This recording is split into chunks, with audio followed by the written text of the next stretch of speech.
Bab 41. Jodohku Mas Duda Jutek. Nahla dan Hanan menoleh bersama saat putri kecil mereka menyerukan namanya. Keduanya terdiam, mengabaikan pertengkaran mereka lalu mendekat. Merasa bersalah sebab tidak bisa mengontrol diri hingga menyebabkan keributan di ruangan itu. Ica sudah bangun? Maaf sayang kalau suara kami membuatmu terusik, ucap Nahla mendekat. Mama sama papa kenapa marah-marah? Tanya Ica menatap keduanya dengan bingung. Mama nggak marah kok sayang, maaf ya Ica jadi kebangun, ucap Hanan menenangkan. Kedua pasangan yang tengah berseteru itu saling menatap dalam diam, lalu menoleh pada Ica dengan senyuman penuh kepalsuan. Ma, Ica mau pulang, ujar gadis kecil itu merasa sudah sehat. Besok ya, nunggu pemeriksaan dokter dulu baru boleh pulang. Ica sekarang mau apa? Bobok lagi mama temani, ujar Nahla duduk di tepi ranjang. Ica mengangguk lalu kembali merebah, begitupun dengan Nahla yang ikut merebah di bed rumah sakit. Sementara Hanan menepi duduk di sofa tunggu. Memperhatikan keduanya yang nampak akrab. Ma, Ica mau ke kamar mandi, ucap gadis kecil turun dari ranjang. Ayo sayang, mama temani. Mau digendong? Ica bisa sendiri ma, ujarnya mandiri. Hanan yang tengah duduk langsung berjalan menghampiri. Ayo sama papa sayang, tawar pria itu yang ditanggapi dengan gelengan kepala. Nahla mengantarnya sampai ke dalam, lalu kembali lagi ke ranjang. Gadis kecil itu nampak berbaring sembari memeluk ibunya. Ma, mama nggak akan pergi lagi kan kalau Ica bobo. Mama temani Ica di sini ya, pinta gadis kecil itu yang langsung diangguki oleh Nahla. Iya, mama akan menemani Ica di sini, sudah Ica istirahat ya, besok kita pulang, kata perempuan itu menenangkan. Nahla pun tertidur di ranjang menemani Ica. Keduanya terlihat begitu damai dalam pandangan Hanan. Pria itu mendekat, lalu mengusap puncak kepala putrinya. Membenahi selimut untuk keduanya. Baru beranjak kembali ke sofa tertidur di sana. Keesokan paginya, Nahla terjaga dengan posisi masih sama tertidur seranjang dengan Ica.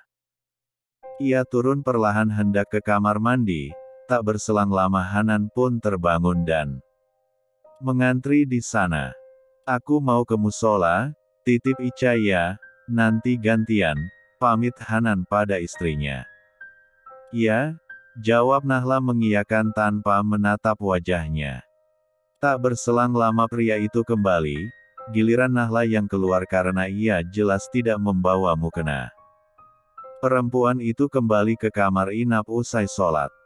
Aku mau cari sarapan, kamu mau pesan apa dek? Belum lapar, jawab perempuan itu benar adanya. Memang belum terlalu lapar seukuran pagi ini. Hanan beranjak keluar, seperti biasa membeli 2 porsi nasi bungkus untuk sarapan berdua. Hari ini kamu izin lagi ya, Ica pasti tidak mau ditinggal, ucap Hanan mendahului. Sebenarnya Nahla kepikiran untuk masuk dan sorenya akan kembali. Namun, rasa tak tega pada Ica membuat Nahla akhirnya mengiyakan. Setelah mendapatkan pemeriksaan dari dokter, Ica sudah lebih baik dan bisa pulang hari ini juga. Tentu saja kabar itu disambut lega oleh keduanya. Ica sayang, mama kan bawa motor, Ica pulang bareng papa ya, nanti mama ngikutin Ica dari belakang, ujar Nahla memberikan pengertian. Loh, aku mau bareng mama aja, aku mau ikut mama. Ica ternyata cukup sulit dibujuk hingga Hanan harus turun tangan tentunya. Udah kamu ikut mobil aja, nanti biar aku suruh orang untuk bawa motor kamu, kata Hanan penuh solusi. Karena Ica tidak mau ditinggal, Nahla pun terpaksa mengiyakan.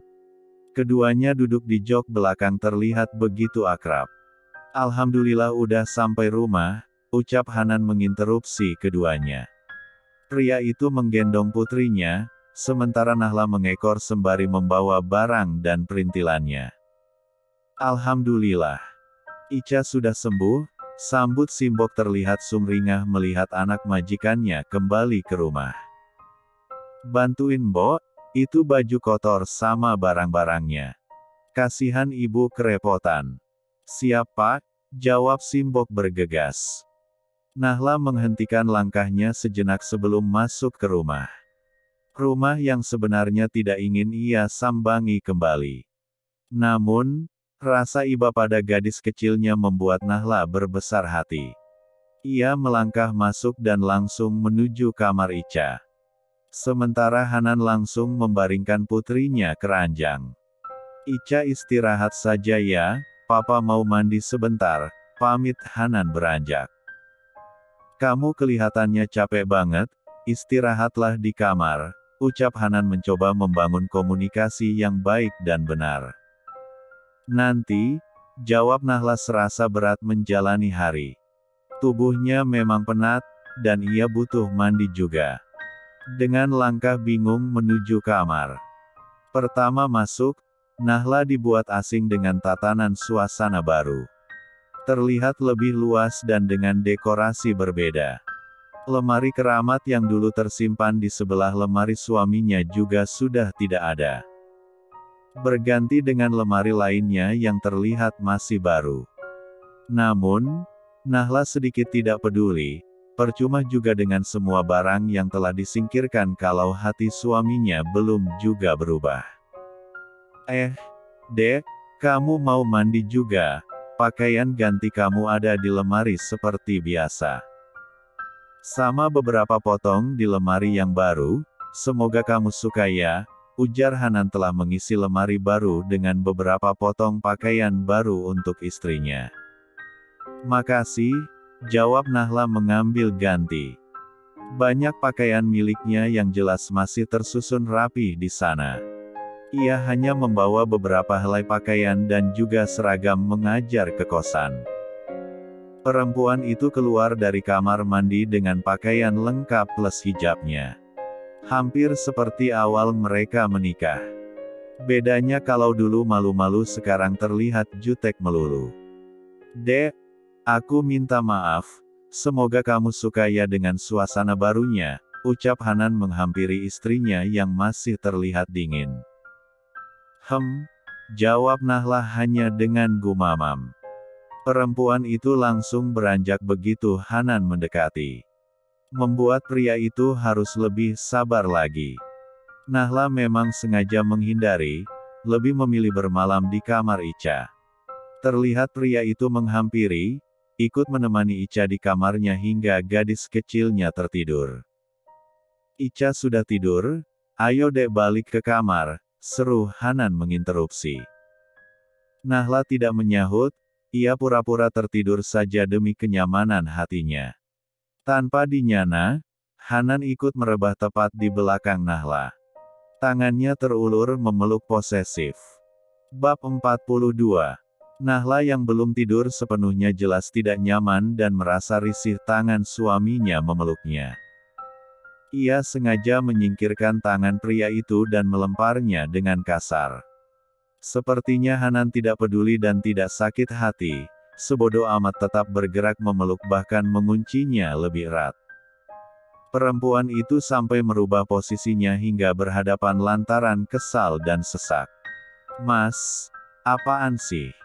Tahu kan kalau aku, mulut Nahla yang cerewet itu langsung disumpal dengan bir Hanan agar terdiam. Membuat Nahla mendorong kuat suaminya agar berhenti merusuh. Pria itu sedikit memberi jarak, sementara Nahla terengah hampir kehabisan napas. Perempuan itu bangkit dari pembaringan karena takut mengganggu tidur Ica. Ia kesal sekali dengan Hanan makanya memutuskan keluar. Hanan mengekornya, sebenarnya ia tidak suka berkata-kata dan inginnya aksi saja. Bahkan pria itu tak segan langsung mendekati Nahla di sofa dan menatapnya dengan kilatan berbeda. Nahla yang kesal, jelas menghindari tatapan bentuk apapun. Ia bahkan menyingkir saat Hanan kembali ingin menyentuh lagi. Kamu tuh kenapa sih? Aku tuh kesel sama kamu. Bisa nggak jangan dekat-dekat? Omel Nahla sebal sekali. Astagfirullah. Dek, aku tuh udah sabar banget dari kemarin. Kamu tuh istri aku udah minta maaf. Bisa nggak kamu nggak menghindar terus kalau aku pengen dekat? Ya aku nggak mau. Nggak usah ngeyel deh.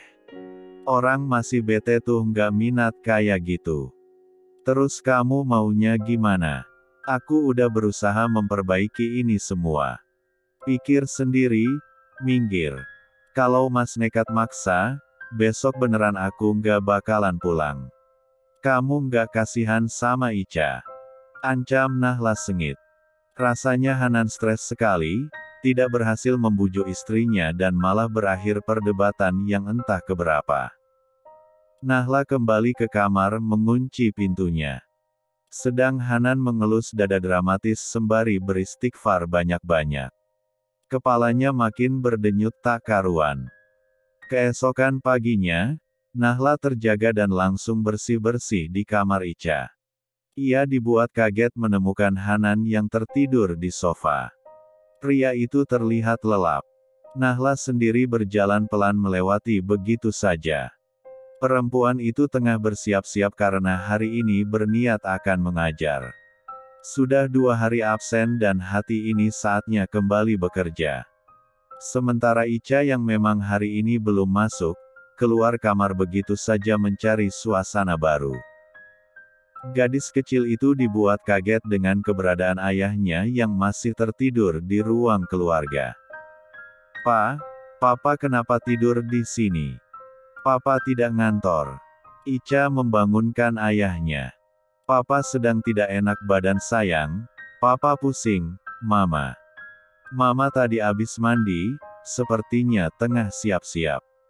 Hanan masuk ke kamarnya. Terlihat Nahla tengah sibuk di depan meja rias. Kamu hari ini berangkat. Aku mandi dulu ya, nanti aku antar, sapa pria itu menghampiri dengan manis. Mengecup pipinya tanpa permisi. Sedetik membuat Nahla terdiam, tetapi ia tersadar tidak boleh baperan atau akan sakit hati dibuatnya. Pria itu terdiam lalu beranjak ke kamar mandi. Tak peduli ekspresi masam istrinya yang masih enggan. Sebenarnya Nahla malas diantar suami, tetapi mengingat motornya belum kembali ia pun pasrah pagi ini. Sebenarnya ia ingin menanyakan motornya tetapi sungkan. Ambilin motor aku, katanya mau dibawain orang. Mana sampai pagi nggak balik, ucap Nahla setelah sampai di sekolahan. Udah aku balikin ke bapak, biar dipakai ibu kasihan. Nanti kamu aku belikan yang baru ya, nanti siang biar aku jemput saja. Emang kamu nggak ngantor? Nggak usah bikin rumit deh. Aku bisa pulang pergi sendiri, biasanya juga nggak peduli, sindir Nahla ketus. Perempuan itu hendak keluar begitu saja, membuat Hanan gemas dan langsung menguncinya otomatis. Mas, buka apaan sih? Nggak lucu ya ini sudah sampai di area sekolah. Kamu seperti bukan Nahla yang aku kenal, bahkan berangkat kerja saja sampai nggak mau pamit begini. Hanan jelas gemas dibuat jengkel istrinya berhari-hari. Semua orang bisa berubah mas, kamu aja awalnya manis. Perhatian, nggak tahunya. Aku seperti tidak mengenal suamiku sendiri, sahut Nahla sinis. Oke, bisa kita mulai dari awal. Mari kita perbaiki sama-sama apa yang kamu mau, dan yang aku mau. Tolong katakan.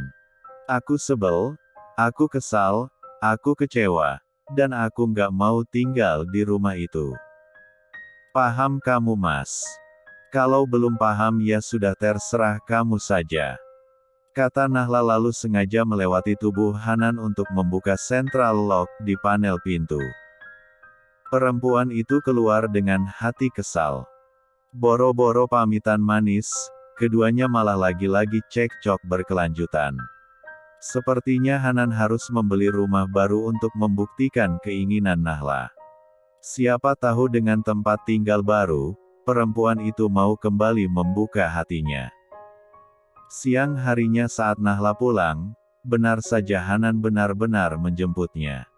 Seperti tidak ada pekerjaan lain saja. Karena malu di bawah tatapan beberapa guru yang malah tidak tahu menggodanya. Akhirnya Nahla mau pulang tanpa banyak drama. Bagaimana hari ini, Dek? Apakah suasana hatimu lebih baik? Capek? Jawabnya datar. Pria itu melajukan mobilnya ke arah kediaman mertuanya. Apakah Hanan ingin mengembalikan Nahla karena sikapnya yang tak kunjung bisa diajak berdamai?